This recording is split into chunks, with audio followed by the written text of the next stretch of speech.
not a doctor, neither am I medical personnel. I am only an educationist.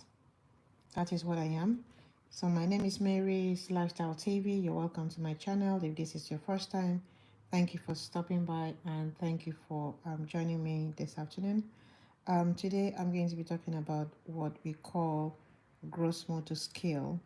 As you can see, this content is directly on the YouTube, but most of the time, parents do not have the time to go on to research about what they need to know. Knowledge is power, and because if you don't have knowledge, you perish. If you're a fan of my channel, if you love what I'm doing, come in here and support me.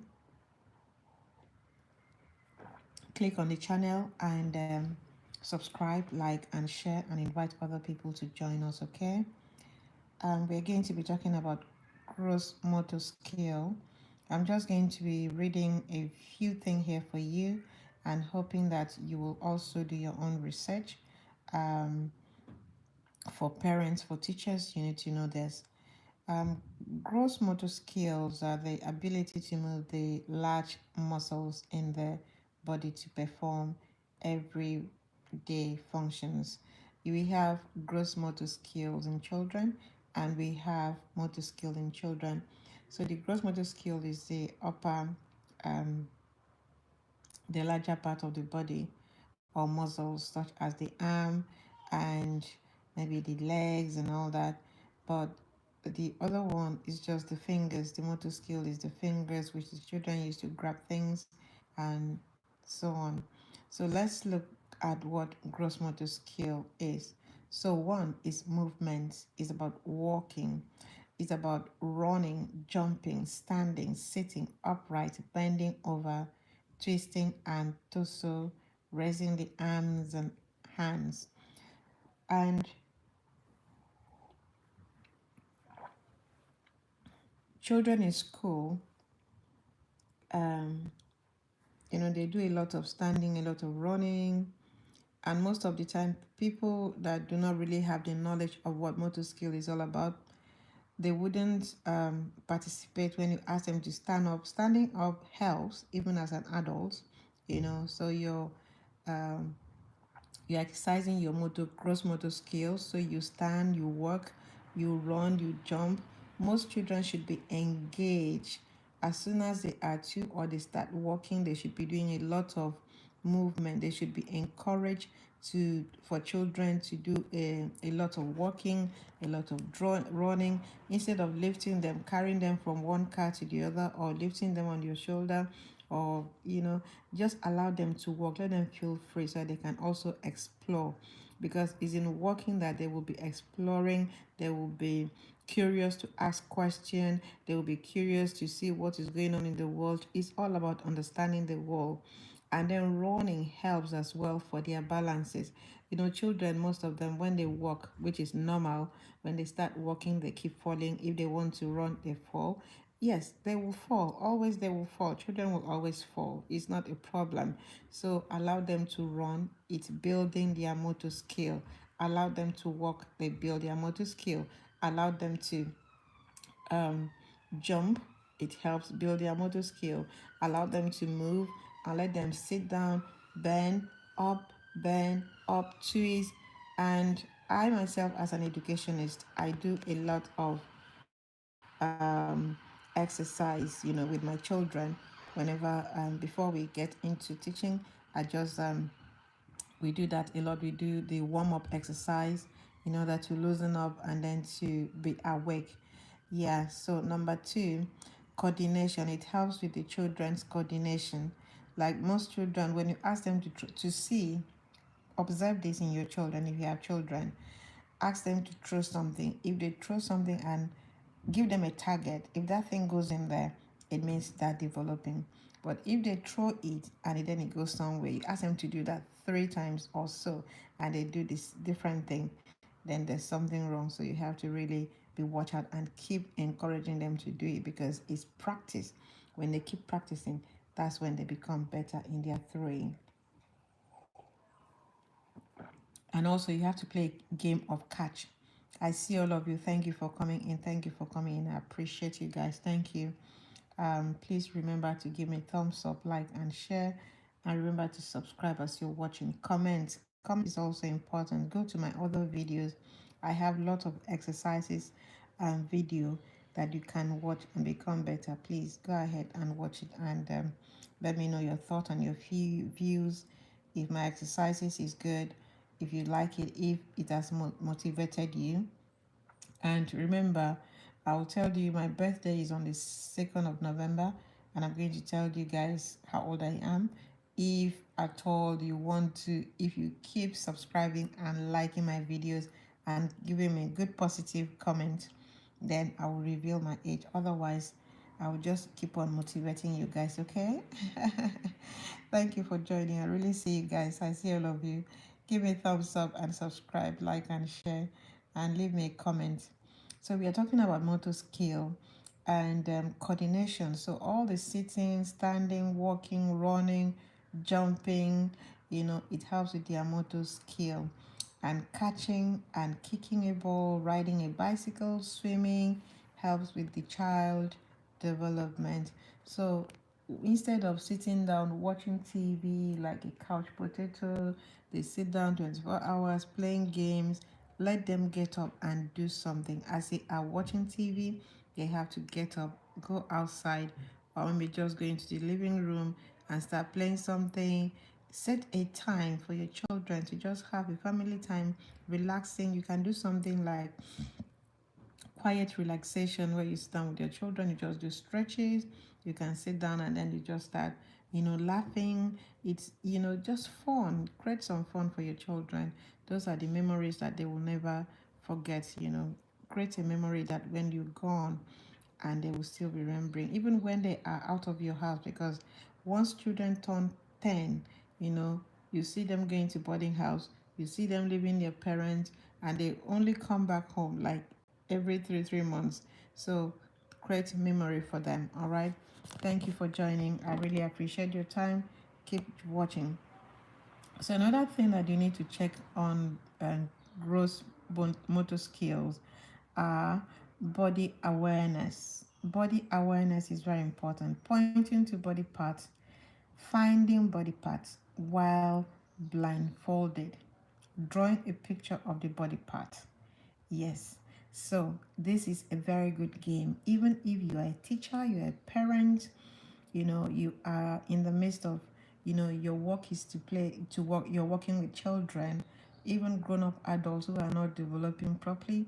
You could just do a little blindfold, and then you play that game of blindfolding and ask them to touch their eyes or to draw something, touch your head, like that.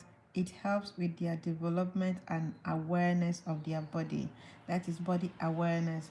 So gross motor skills are the ability to move the large muscles in the body to perform everyday functions. One of the functions is movement, and the second one is coordination, the third one is body awareness. So in the movement, running is one of the ways, jumping, standing, sitting upright, and bending over, twisting the torso, resting the arms and hands. Okay, that's what it is. And then we have the gross motor skills are important for mobility, independence, and overall. It is very, very important, because if you cannot move, like I used to say in my gratitude walk, if you fail to walk, someone will help you to walk. If you fail to walk, someone will help you to walk. Someone will help you to tell you to sit up, and someone will help you to teach you how to stand. So, this is a great opportunity for you to do all that for yourself. All right. So, gross motor skills are important for mobility, it's important for independence and overall health. It is important for your overall health. It is important for your health, your happiness, your mental well-being. It is really very important that you develop, even as children, you develop them their gross motor skill. Let them learn to jump. Let them if they jump, do not shout, but you just watch. If they run, I know definitely they will fall. But when they fall, they get up. And that's what makes them stronger. So let them run, let them jump, let them fall, and let them bend over and do things. And also, for their body awareness, they need to understand their body. They need to know where their body is. Because some children, you ask them, touch your head, touch your head, touch your head. They'll be touching their neck. They'll be touching their neck. So it means they're not aware of where their body is. So you need to constantly, as parent, don't wait until they go to school. Tell them, touch your head, touch your neck, touch your ears, touch your eyes, touch your nose. You just have to keep encouraging the children so that they become aware of where their body part is. And you can also do a game of blindfolding.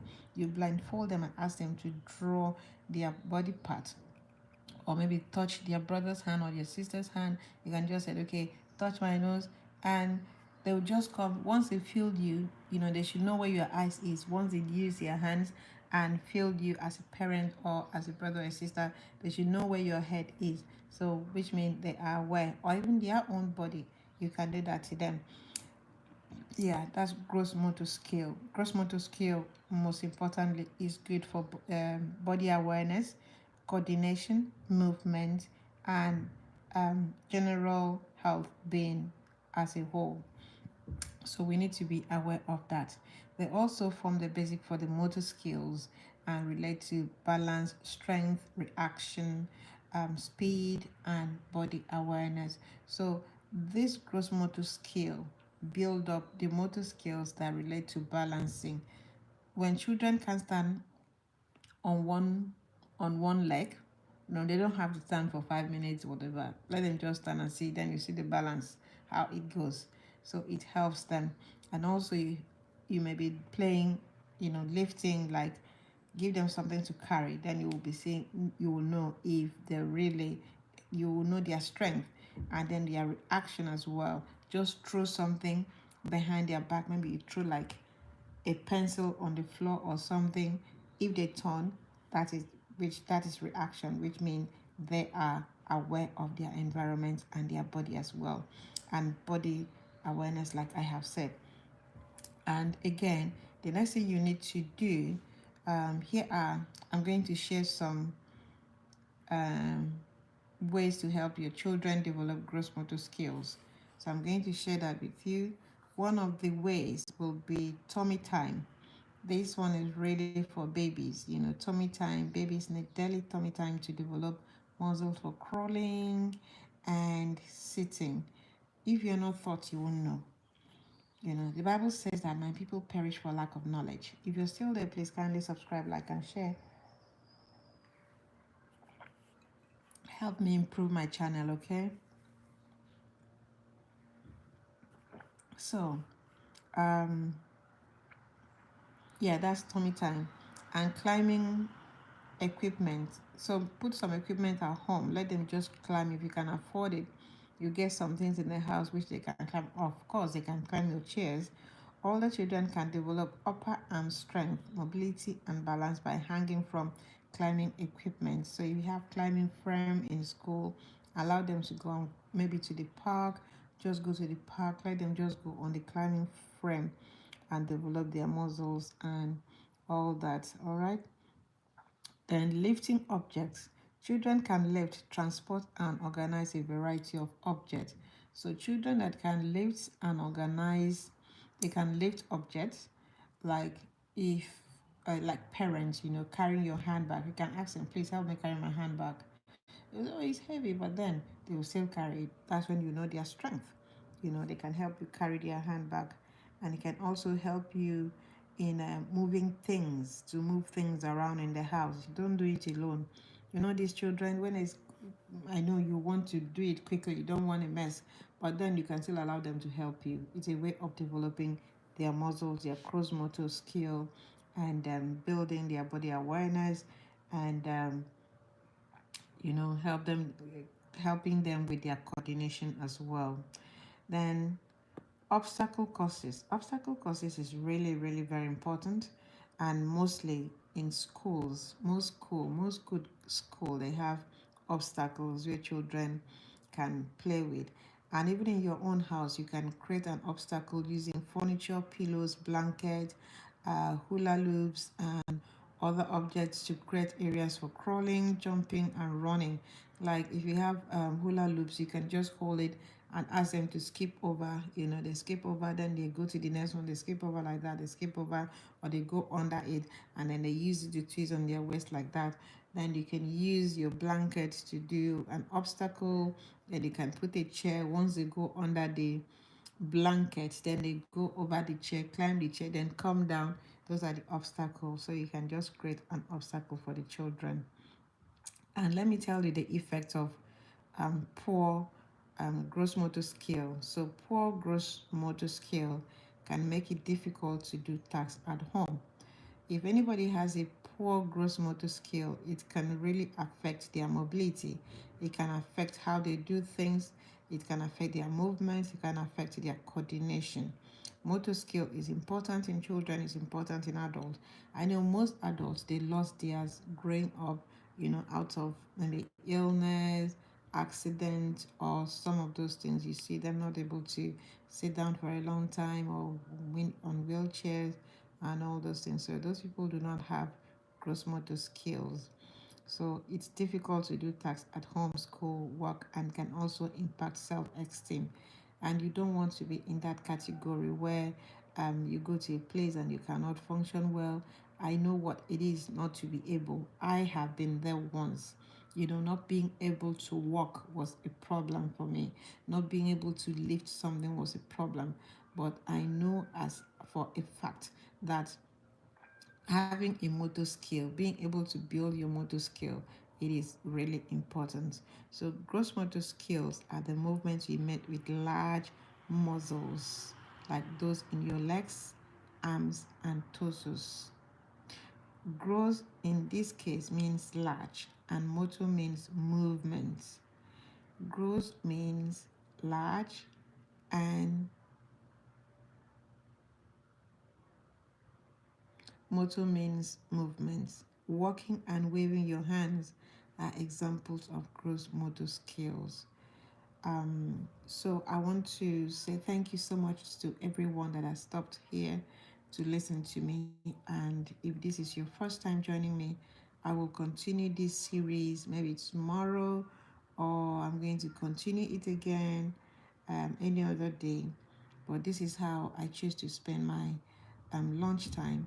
So do have a good um, afternoon and enjoy the rest of your day. Remember to subscribe, keep loving yourself, be kind to one another, say something good to someone, okay? And be kind to yourself and go outside to work. In your house, get up, make yourself a cup of coffee. Do not send someone. If you're living upstairs, come down, pick up your phone. Don't ask someone, please, I forgot my phone, get it for me. No, you're helping yourself. And last word, if you fail to walk, someone will help you to walk. Someone will teach you how to walk. All right, on that note, I want to say bye bye. Do have a great day and take care of yourself. Bye.